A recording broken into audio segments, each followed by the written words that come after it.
Keir Starmer has been humiliated today. The German Chancellor has rejected Starmer's plans for Ukraine. So last night, our Prime Minister said this. On Ukraine, we're at the very early stage of the process. Europe must play its role. And I'm prepared to consider committing British forces on the ground, alongside others, if there is a lasting peace agreement. Now it's emerged that Olaf Scholz stormed out of a meeting with European leaders and is refusing to put troops in Ukraine. This is exactly why the idea of a European army is a complete joke. It could never work. European leaders can't agree on anything. But just look at how embarrassing this is for Starmer. He's been sucking up to the EU for years. He's on record calling for a second referendum. It's right that Parliament has the first say. It's right that Parliament has the first say. But if we need to break the impasse, our options must include campaigning for a public vote, and nobody is ruling out Remain as an option. Before the election, Starmer went off with Yvette Cooper to meet European bigwigs and discuss migrant plans. It was a big day out for them. Keir and Yvette go to The Hague. Sounds like the worst children's book ever. You can picture him there with a little backpack on, can't you? Come on, Yvette, we're going to miss the Eurostar. He went off to Brussels to say he wanted closer relations with the EU, and he made it clear how much he loved being there. Real pleasure to be here today for these sets of meetings that we have this afternoon. I firmly believe that the British public wants a return to pragmatic, sensible leadership when it comes to dealing with our closest neighbours.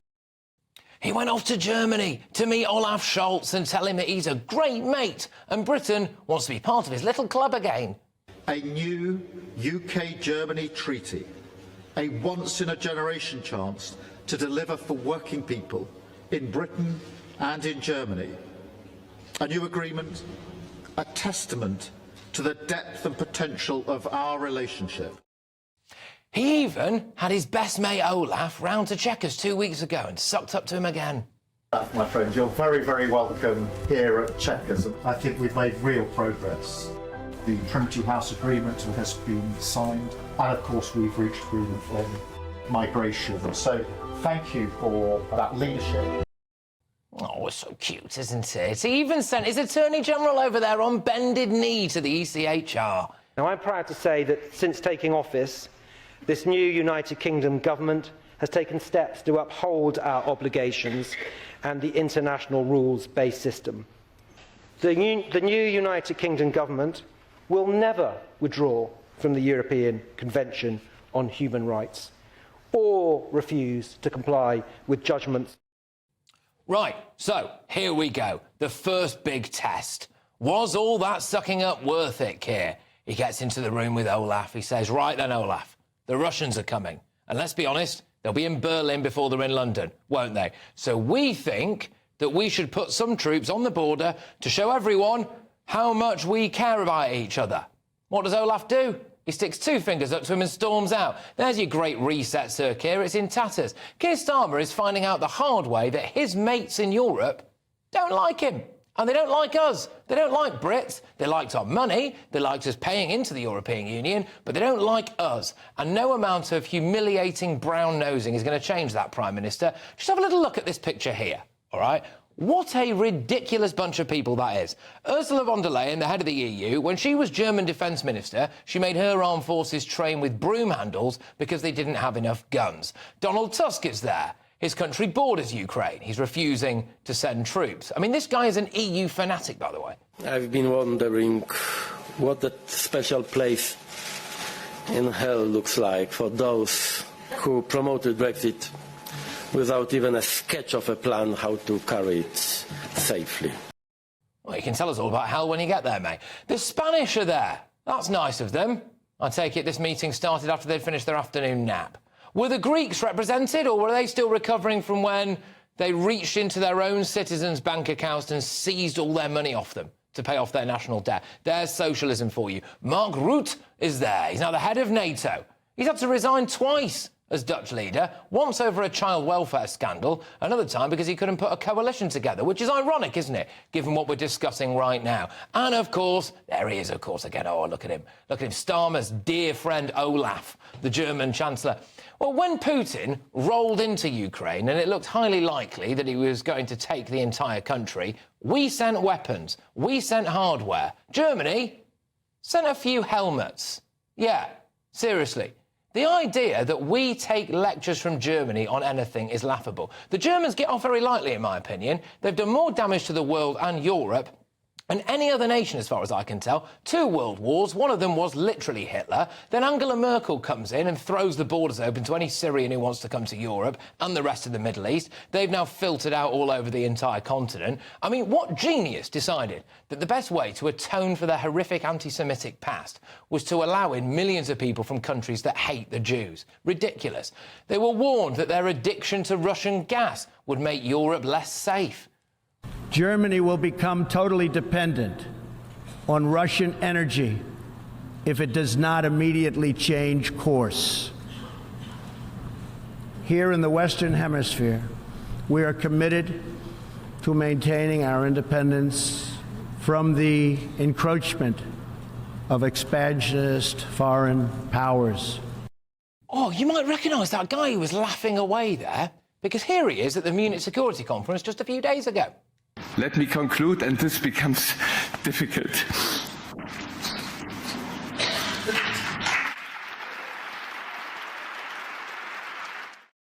Yeah, cry harder, mate, OK? You were told that you were putting yourselves and actually an entire continent at risk, and your response was basically this.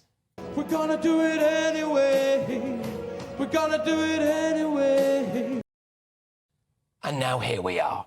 Keir Starmer has gone cap in hand to this cabal of weirdos time and time again, apologising for Britain, speaking from a position of weakness, when the reality is that Great Britain is better than every single one of those EU countries, and now he's let them mug him off. It's humiliating. Let's get thoughts from my panel this evening, of course. We've got the Associate Editor at the Daily Express, Sam Lister, GB News presenter Alex Armstrong and journalist Jonathan Liss. Sam, I'll start with you. I mean, I'm sorry, but all that brown-nosing was worth absolutely nothing for Keir Starmer, was it, really? Yeah, I think you hit the nail on the head. Sucking up there has done him absolutely no favours at all. And when you contrast it to one Boris Johnson, who spent 30 years as a thorn in the side of the EU, from the days when he was writing about bendy bananas as a mischievous hack out in Brussels, to the time he took us out of the EU, he has been their number one, you know, stone pebble in their plodding shoe. And I think, actually, when you look at it, when Putin invaded Ukraine, who showed leadership? Boris Johnson. Who did Europe follow? Boris Johnson. So it matters not a jot whether you suck up to them or not. You have to show leadership, and Boris Johnson did, and Keir Starmer hasn't. Yeah, I mean, just look at that, you know, the first big test, all this relationship, ever closer ties. Olaf sticks 2 fingers up to him and off he trots. Yeah, he went around with that begging bowl over Europe with all of his buddies, didn't he? And it was highly embarrassing for our country in the first place, selling Britain out for the cheapest price possible. And then the best he's got is to come back to Britain with that piece of paper wobbling like that while he's trying to tell us he's sending our troops to Ukraine. It's embarrassing. He is weak. He's a weak leader. Even his own party is smelling the blood in the water. And, you know, look, there's nothing more to say about it. Keir Starmer is not a man who can lead this country into war, let alone a man who can sit around a table and negotiate with Donald Trump. He's the guy that apparently, after trying to get this great deal from the EU, was going to be sent off to negotiate with Donald Trump. Are you having a laugh? Are you having a laugh? Well, I'm certainly having a laugh. It's the most. I've never seen a conversation more detached from reality in my entire life. It's so parochial. I literally cannot begin to say how absurd everything you said is, Patrick. Go on. Honestly, when we talk about the EU, it's not the EU, it's Germany. Olaf Scholz is about to be voted out of office on Sunday. So there's an election happening in a few days' time. What he says, it doesn't matter. He's catering to a German domestic audience. It doesn't matter if he says one thing and the UK says another thing, because guess what? Germany is not the same as the EU. It's part of the EU. And actually, Ursula von der Leyen, the head of the EU Commission, is much more in alignment with the UK on this than Olaf Scholz is. Well, no, we'll be waiting. We'll wait to see. We'll wait to see who the new German Chancellor is after Sunday. It'll probably be Friedrich Merz. It will take a couple of weeks to find out, and then let's talk about what happens. But before there's a talk about what happens after the war ends. There's a small matter of ending the war. And actually, we should be talking... sucking up to Olaf Scholz, then, if he's such a lame duck? He had him round at Chequers 2 weeks ago.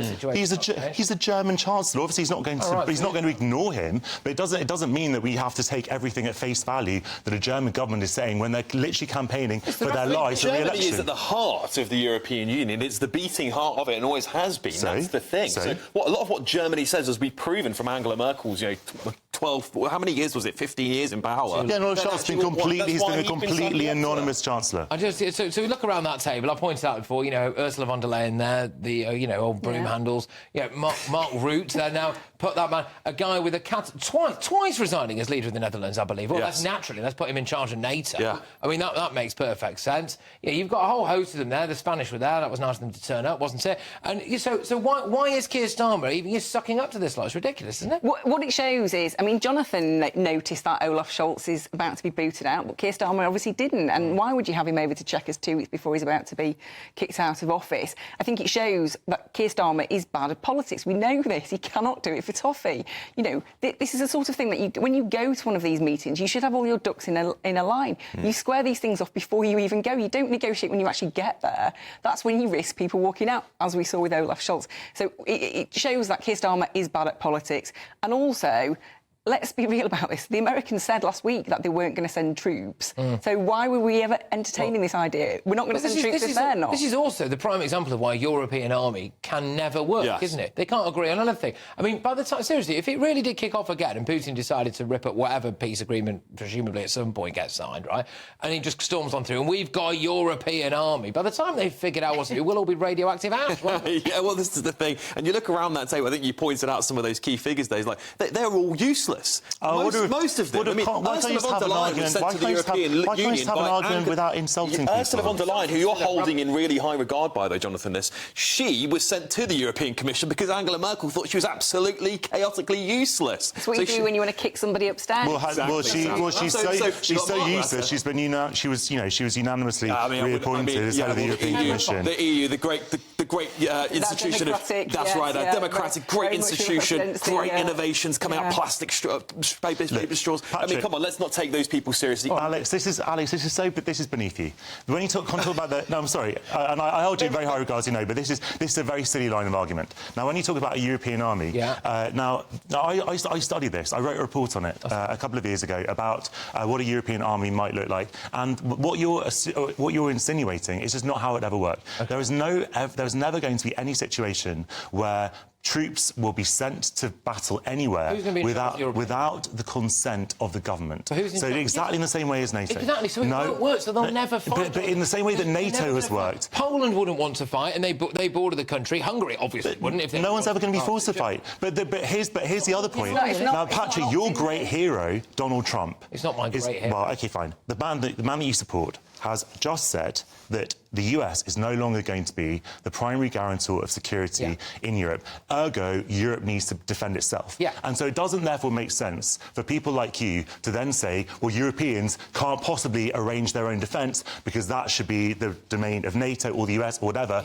We have to start thinking about our own security. It's because the people in charge of that, I think, are useless, and I think they're demonstrably useless. If I thought we had a coherent, well-equipped fighting force continental-wide that was going to be well-run and run like a well-oiled machine, then I would be more open to it. But that's not the reality. That's not true. You look at the CSDP, you look at the Common Security and Defence Policy, which is a UK-French initiative and then branched out to the entire EU. They've actually been responsible for dozens of peacekeeping missions and capacity building around the world that has been highly regarded, to the extent that even Theresa May and Boris Johnson want to stay part of it after Brexit. Right. Sam, do you think that Starmer's finding out the hard way, actually, that our European quotes-unquote friends there don't actually like Brits very much? Yeah, and also I think if this picture's around today of him and Macron in this kind of almost like bromance embrace where they're holding hands. It was. It was. And it's like, this man is a lame duck president. Why are you attaching yourself to him? Why are you attaching yourself to... He's the president of France. It's our closest neighbour and ally. He's got no power. I mean, that's not true. He has no power. He's decimated his own power. Sam, if you would say that the UK Prime Minister shouldn't